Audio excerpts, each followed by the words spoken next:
Listen, Arn, last week we took a time out from the week-to-week walk through your career to pay our respects to Terry Funk and Bray Wyatt and the amazing careers that they had. Both of these men left indelible marks on the business, and it won't be forgotten.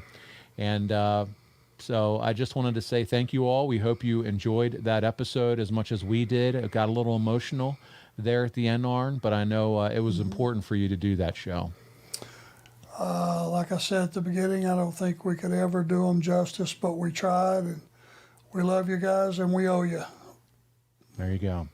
Well, listen, this week, how fitting is it that we pick up the coverage of your career, May 1993, Arn, where you took on the namesake of Bray Wyatt, his uncle, Barry Windham, for the NWA World title. I think that's a pretty cool connection there.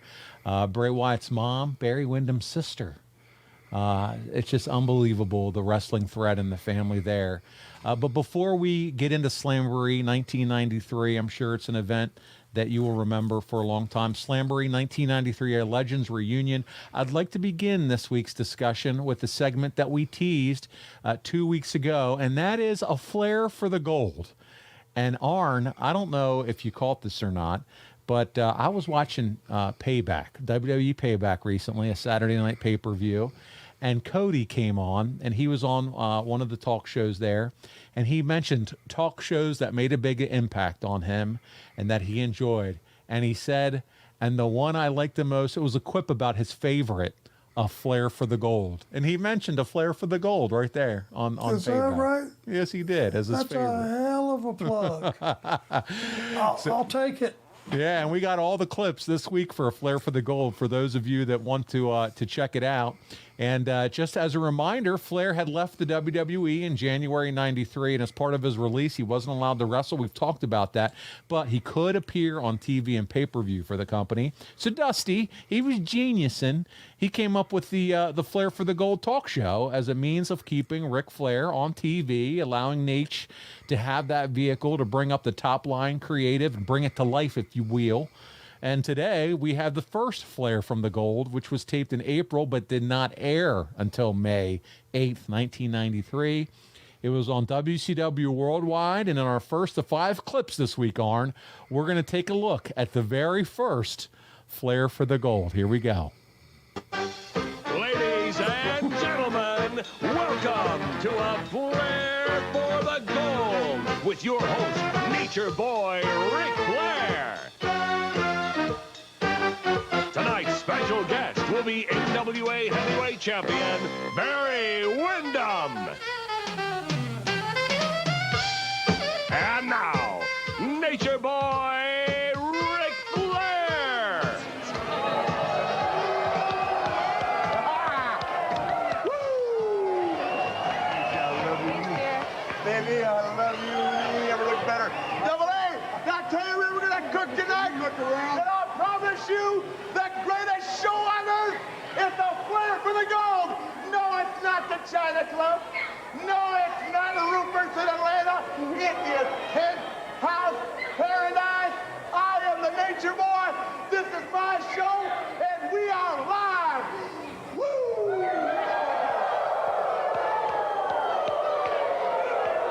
Let me assure each and every one of you out there, this is living in the fast lane. Now,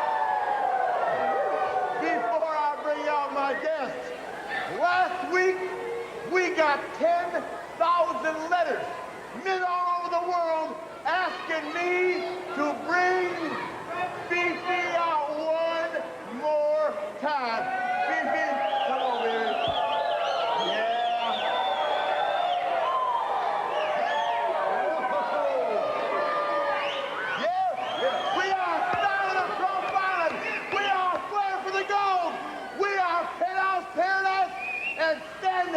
Right back here, none other than the Enforcer Double A. Now we all know that Slamboree is on the horizon, May 23rd. It is Double A himself against Barry Windham for the NWA Heavyweight Championship. Tell him, Double A. Well, Rick, I don't want to kill the mood. This is your show. You can have who you want as a guest. nothing I can do about that. But let me tell you one thing, the talent that you got sitting around here is just a heart attack waiting to happen, my friend. You have overexceeded yourself this time. But Barry Windham, I've got to put my focus on you for 1 minute. You see, I've never had in my entire career a shot at the NWA title. Now it's come to our attention that you don't need him anymore. You don't need me anymore. You won't even recognize the fact that you were once a horseman. But Barry Windham, I do have one shot at you, my friend, and I'm going to make that one shot count. There we go. But now, I promise the world the greatest party ever to be seen on network television. You know, I used to tell y'all that I had Linda on my left and Mary on my right. Well, with this crew, who knows who the Nature Boy will be with when it comes midnight. Ready to party, girls? Woo! All right, all right. Hey, am I really better looking, Richard Gere? Well, you're a lot better looking than Sidney Crawford, huh? Better looking than Sting, huh? I'm all the way. Hey, Beefy, get that phone, honey. Can you imagine somebody jumping in now? Barry Windham will be here anytime. I know. Rick, telephone. Somebody's on board. Hey, bring it here. Okay, hurry. You'll be breaking this up. Hello. Huh? What? What? Hey, Barry, wait a minute. Hey, wait a minute. I asked you to come out here on the show, Barry, because I wanted you to get together with Double A. I wanted to put the, what? What? You're telling me you're not going to be, this is my, Barry, don't hang up, Barry. Hey, I told you, what did I tell you? He's not coming. I told you he wasn't coming.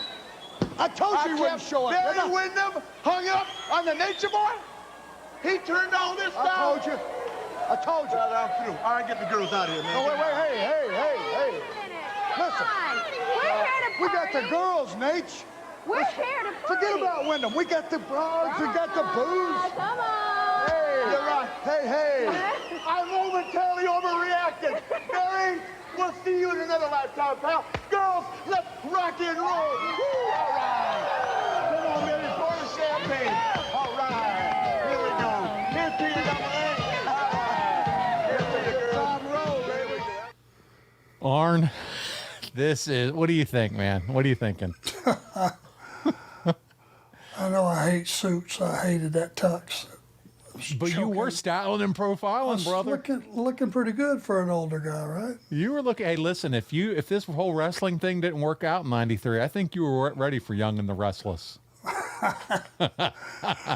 Well, his gig was always having the women around.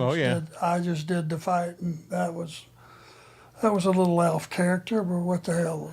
It was fun. It was fun. Yeah. And listen, so Barry calls in, he cancels it, which, they're using it as a vehicle to advance the storyline, right, between the two of you. Now he's too good, doesn't want to show up, doesn't want to be a part of you, he snubs you guys. Do you think the segment accomplished what it was intended to do here? Yeah, because you didn't have to have it.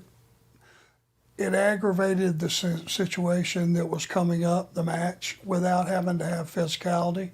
Because if you bring, the standard deal is bring him out and, he would have probably ripped the suit off of me or whatever, standard stuff. This was a little bit less than and a little bit more believable.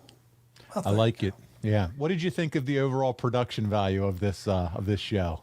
Well, to be on such a non-budget. Sure. And just basically put it together ourselves, I thought it was fine. It was entertaining. It was certainly not as rotten as the snowstorm with Sting and Vader, right?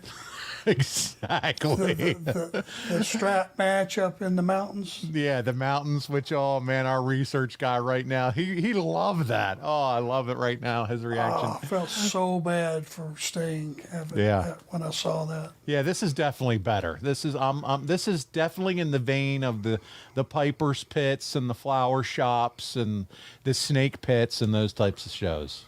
Yeah, it was a lot less aggressive, and you didn't have to do too much. It was what it was. It fits Flair style. It's a Tonight Show clip. That's all.